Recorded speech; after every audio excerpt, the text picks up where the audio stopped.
મળતી માહિતી અનુસાર ભરૂચ જિલ્લાના ઝઘડિયા તાલુકાના વાઘપુરા ગામ નજીક આજરોજ સવારના સમયે ગમખ્વાર અકસ્માત સર્જાયો હતો। બિસ્માર માર્ગના પગલે રાજપીપળા ડેપોની એસટી બસ રોંગ સાઈડ પર આવી રહી હતી। તે દરમિયાન સામેથી આવતી ઇકો કાર સાથે અકસ્માત સર્જાયો હતો। આ અકસ્માતમાં ઇકો કારનો બુકડો બોલી ગયો હતો।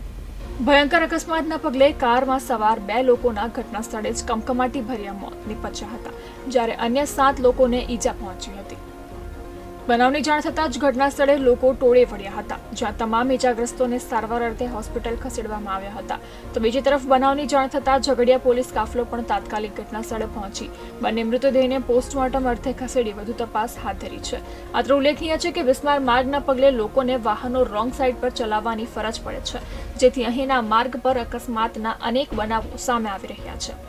ત્યારે બિસ્માર માર્ગનું વહેલી તકે સમારકામ કરાવવામાં આવે તેવી માંગ ઉઠી છે।